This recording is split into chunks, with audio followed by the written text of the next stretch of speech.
расман муҳориба дар вазни нимёна байни Тони Элкокои Фергюсон бо рекорди 26 ва Майкл Киеза бо рекорди 18.7 рӯзи 3 август дар турнири UFC Fight Night дар Абу-Даби. Ассалому алайкум дӯстон, хушомадед ва шабакаи мо. Дар навори имрӯза барои шумо тозатарин ва муҳимтарин хабарҳоро аз ҷаҳони ММА омода кардем ва боварӣ дорем ки навор ба шумо писанд меояд. Барои ҳамин наворро то охир тамошо кунед. Мо бошад оғоз мекунем. дӯстон, қуръони бепул барои шумо. Барои қуръони бепул ба даст овардан аз ширкати шифофармо доруҳои гиёҳӣ харидорӣ кунед ва онҳо ба шумо қуръон ҳадя мекунанд. Шумо метавонед ки аз ширкати шифофармо ҳама намуд доруҳои гиёҳиро бо нархи дастрас ва сифати олӣ харидорӣ кунед. Доруҳо барои хароб ва фарбеҳшавӣ, барои дарди дил, дарди меъда, пастаҳо барои хунукзадагӣ ва қавӣ кардани мардонагӣ, равғани усма, хилба, равғани сиёҳдона барои ҳамаи дардҳо. Худи ҳозир ба номерҳои дар рӯи экран буда занг зада доруҳои даркории худро бо нархи дастрас харидорӣ кунед ва ҳамин гуна ҳам доруҳои даркории худро дастрас мекунед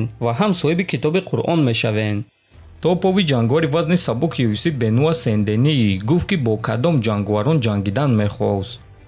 ман ба қуллаи баландии рейтинг баромадан мехоҳам. ман ҳис карда истодам ки ҷои ман дар он ҷост. ман дар Манчестер ва дар Париж баромад кардан мехоҳам ва агар ки ба ман чунин имконият диҳанд, пас ман ин корро мекунам. ман нишон додан мехоҳам ки чӣ қадар ҷангвари сахтам. барои ман аз ҳама рақиби шавқовар дар ҷои якум Ислам Махачев аст, дар ҷои дуюм бошад Арманд Царукян ва баъди ӯ Геҷи ё ин ки реванш бо Дастин. лекин чунин муҳорибаҳоро бояд ки сазовор шавӣ. барои ҳамин ман тайёрам ки касеро ки UFC ба ман диҳанд бо ҳамон муҳориба гузаронам, гуфтааст Сендени. хотиррасон мекунем ки Бенуа Сендени охирон муҳорибаи худро зидди Дастин Порье гузаронида буд ки дар ҳамон муҳориба Дастин ӯро бо тариқи нокаут шикаст дода буд. мураббии Дастин Порье Майк Браун боварӣ дорад ки шогирдаш дар якум раунд бо тариқи усул ғолиб мешавад.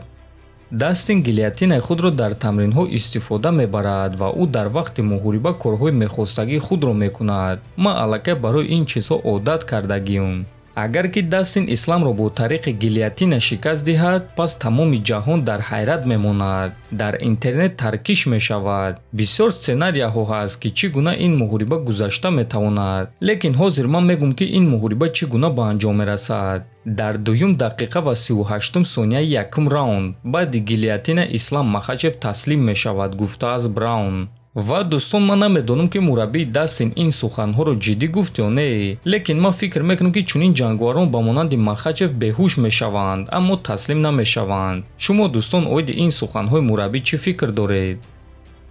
чемпиони пешинаи вазни ним сабуки UFC Александр Волконовски оиди реванш бо Илия Топурия фикрашро баён кард.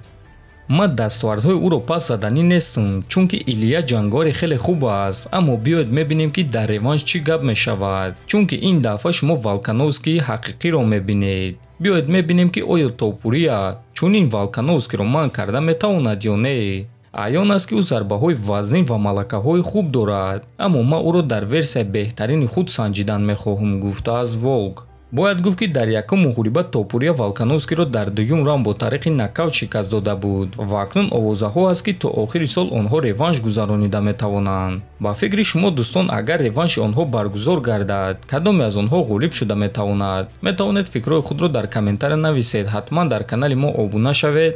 то боздид, хонободу сарбаланд бошед.